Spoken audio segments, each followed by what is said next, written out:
Après les titres, place au développement. Bienvenue à tous dans ce journal. On débute avec ces événements tragiques qui se sont déroulés à Kinshasa, notamment les pillages et les destructions méchantes de la chose publique, lesquelles n'ont pas laissé indifférents les autorités de la RDC. Ainsi, le chef du gouvernement, en compagnie de certaines autorités politico-administratives, a fait le tour des endroits détruits par les inciviques. Regardez. Tout a commencé ici. On peut voir sans effort l'état dans lequel se trouvent ces bus transpo après le passage des inciviques déguisés en manifestants contre les projets de loi électorale. Matata pèse même l'un des projectiles, un gros caillou. Partout où la délégation est passée, c'est la désolation. En tout cas, le bus fait à Lukaki à défendre le bus. L'église du pasteur Barouti Yarigini a également fait les frais. Les dégâts sont importants et le pasteur n'en revient pas. Qu'est-ce que j'ai fait? Je ne suis pas politicien, je suis chrétien. Et ici, nous sommes là pour que les gens puissent aimer le pays, devenir des patriotes. Dans la maison communale d'Engaba, c'est encore pire. On a attaqué ici, c'est quoi concrètement? Quel était l'objectif? C'est d'apporter un symbole de l'État. On croirait qu'un volcan a tout brûlé sur son passage. Véhicules, bâtiments. Ici, les sols est même jonché des documents administratifs. Ça s'était brûlé hier? Oui, ça c'est hier. Le premier jour, c'était pas le premier jour? Non, le premier jour c'était seulement les Chinois. Les Chinois. Et ça c'était hier? Le pillage, c'était le pillage des Chinois. Et s'ils ont pillé la commune comme vous voyez. Matata Pogno est visiblement choqué. À quelques mètres, les boutiques des Chinois sont aussi visitées. Soto monaki ba pillage en 1991, en 1993. Pillage ezali mabe. Parce que erbo sali pillage, ba congolais o ba bané ko sana kati wana. Ba suna musalate. Est-ce que lobby ba kolia lisusu? Est-ce que lobby ba kufuta lisusu? En dépit de la désolation, Matata et sa délégation poursuivent la tournée. Ce sont des délinquants. Au moment où nous étions au niveau des bâtiments, ils sont venus avec des machettes. Ils ont menacé les deux qui étaient ici. Heureusement, il y avait deux agents de police universitaires. Point de chute, la commune de Kalam. Ce sont des civiques. Le plus âgé, je crois, c'est que je sache, il pouvait avoir 14 ans, 15 ans. Oui, ils avaient un sac d'eau rempli de pierres et de bouteilles. Ici, comme partout ailleurs, les constats restent amers. Et dans une récente communication devant les députés nationaux au cours d'une plénière, le président de l'Assemblée nationale a dénoncé l'agression de plusieurs députés nationaux suite aux actes de vandalisme perpétrés lors des récents événements survenus ici à Kinshasa. Suivez-le dans un extrait choisi par Crispin Chibassou. Dans le même ordre d'idées, je souligne qu'en démocratie représentative, au Congo comme ailleurs, les débats législatifs se déroulent à l'hémicycle et non dans la rue. C'est donc avec regret que je fustige le comportement de certains acteurs politiques, voire des députés, qui véhiculent tous les jours dans les médias des bruits de désinformation intentionnelle dans le seul but de diviser les Congolais et d'heurter leur conscience de citoyens. Je dénonce avec force l'agression ciblée de plusieurs députés nationaux, de même que les menaces proférées à d'honorables députés nationaux élus pour un mandat non échu et qui ne font qu'exercer leur charge constitutionnelle en prenant activement part au débat sur le dit projet de loi électorale. Pour la représentation nationale, il est souhaitable, touchant particulièrement les cas de pillage, de tuerie, de casse de biens publics, qu'une enquête judiciaire soit rapidement diligentée à charge des auteurs matériels et intellectuels, quels qu'ils soient. Il est en effet question d'aider les victimes ou les familles des victimes à obtenir réparation des torts qui leur ont été causés. Et peut-être vous le savez, lors des manifestations de ces 3 derniers jours à Kinshasa, l'immeuble de l'artiste musicien Koffi Olomide se trouvant dans la commune de Kalamou a été complètement saccagé. L'artiste a été reçu ce jeudi par le ministre de l'Intérieur et malgré l'émotion, il appelle la population congolaise à l'apaisement. Je me trouvais à Luanda quand il y a eu agression chez moi. On a abîmé mon bien, Koffi Central, et son Excellence le ministre de l'Intérieur, au nom du gouvernement, m'a dit la compassion, non seulement du gouvernement, mais du chef de l'État, ce qui m'a beaucoup touché. Je me demande, c'est que cette agression a réglé. Qu'est-ce que ça a réglé par rapport aux revendications qui étaient celles des agresseurs? Ils ont menacé mon frère Johnny de mort. Lui se trouvait à l'intérieur. Ils ont tout abîmé. Je me demande ce que ça a réglé et pourquoi moi. Ça, c'est la question essentielle. Mais moi, je remercie beaucoup tous les gens, tous les amis de partout, de Côte d'Ivoire, de la France, toutes les personnes qui m'ont témoigné leur compassion. J'arrive de Brazzaville et tout le monde ne parle que de ça.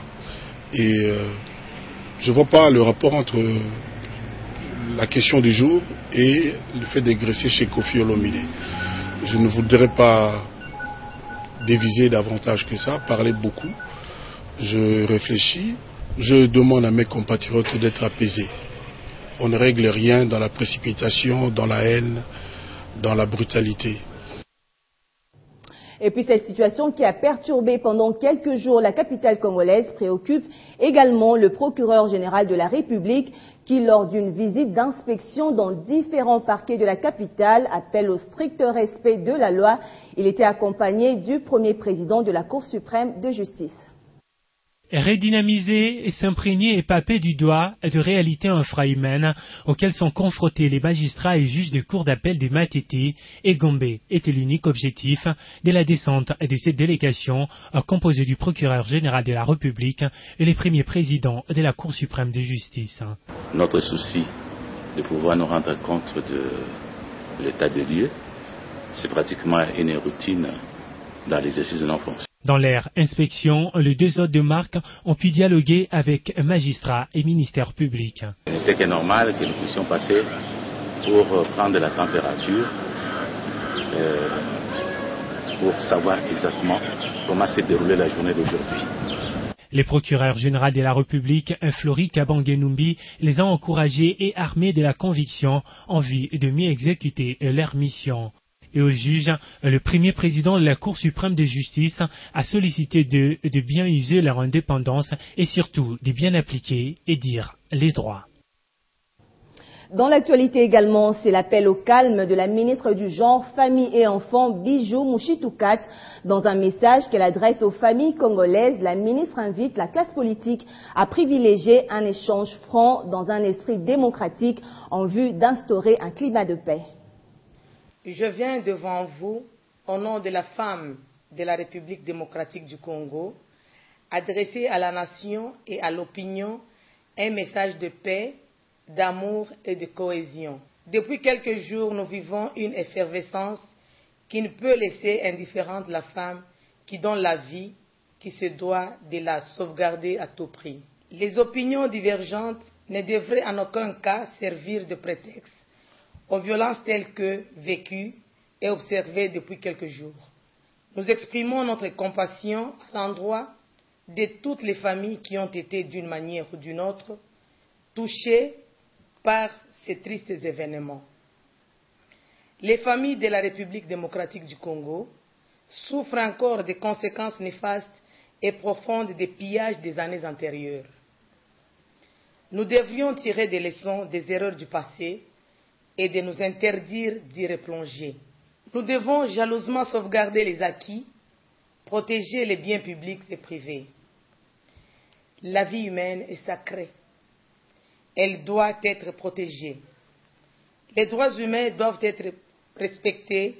La population a besoin de la tranquillité pour pouvoir vaquer à ses occupations. J'en appelle à tous les parents en général et à la femme congolaise en particulier, pilier de la famille, à prendre leurs responsabilités en prodiguant des conseils adéquats en vue de la stabilité de la famille et de la protection de l'enfant. Œuvrons ensemble pour un développement harmonieux de la République démocratique du Congo. Et puis suite à la situation qui prévaut dans le pays, la commission d'intégrité et de médiation électorale multiplie des consultations avec les différents acteurs politiques et sociaux. Ce jeudi, le président de cette structure d'appui au processus électoral, Delphin Kapalaï Elébé, a échangé avec Vital Kamerhe, le président de l'Union pour la nation congolaise. L'entretien a eu lieu au domicile de ce dernier. La commission d'intégrité et de médiation électorale veut prendre langue avec toutes les sensibilités sociopolitiques du pays. En première ligne, les politiques de toutes les tendances.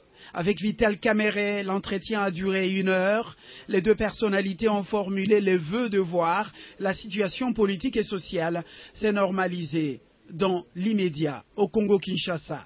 Et pour traduire en acte cette volonté, Vital Kamerhe a aussi appelé la population au calme, le temps de rencontrer, a-t-il souligné, les différentes opportunités de dialogue et d'échange autour des clauses précises de la loi électorale en discussion au Parlement. C'est pourquoi nous allons demander à toutes les Congolaises et tous les Congolais qui nous suivent en ce moment, puisque le combat que nous menons, c'est pour la démocratie.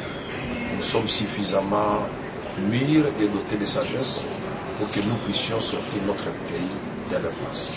Delphin Kapalaï Elébé, le président de la commission d'intégrité et de médiation électorale, a au nom de toutes les confessions religieuses du pays appelé le peuple congolais à cesser toute forme de violence telle que déplorée dans quelques coins du pays. Kapalaï Elébé a rappelé notamment les valeurs républicaines, culturelles et bibliques, socle de la paix et du règlement pacifique des différends. La commission d'intégrité et de médiation électorale a aussi profité de cette occasion pour compatir aux épreuves des familles victimes civiles et policières lors des récents événements survenus au pays, notamment à Kinshasa et dans quelques coins de la République. Restons dans ce chapitre, les partis et regroupements politiques de l'opposition et les organisations de la société civile sont résolument engagés dans la voie du dialogue en vue de trouver des solutions face à la crise qui sévit dans le pays. Ils ont fait cette déclaration ce jeudi devant la presse. Ces acteurs condamnent avec fermeté la violence et les pillages survenus lors des manifestations de ces derniers jours à Kinshasa. L'heure est grave. La République est en danger. Les événements de ces dernières heures ont montré à suffisance que la nation est en train de basculer dans le chaos.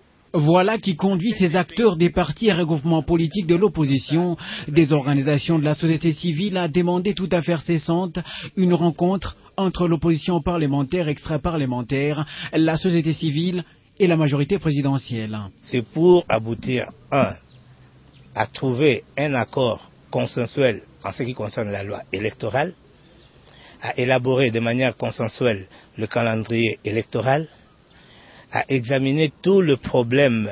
Il déplore tout de même la violence et les pillages enregistrés dans la ville de Kinshasa au cours des 3 derniers jours. Une manifestation politique est un droit reconnu par la Constitution de la République démocratique du Congo et que nous regrettons que cette manifestation ait été réprimée de la sorte. Nous condamnons aussi les pillages des biens publics et privés, d'où la nécessité d'un dialogue. En ce moment, le Parlement ne va pas voter cette loi en des termes identiques. Quand je parle du Parlement, je vois l'Assemblée nationale et je vois le Sénat. L'Assemblée nationale a voté tel que vous le savez. Le Sénat va voter de la manière que l'on sait. Il y aura ce qu'on appelle commission mixte paritaire. À l'issue de cette commission mixte paritaire, il y aura divergence. Donc on ne peut pas accepter qu'il y ait 2 voix dans un même Parlement pour une loi qui nous divise. On a intérêt à se mettre ensemble pour apaiser le climat.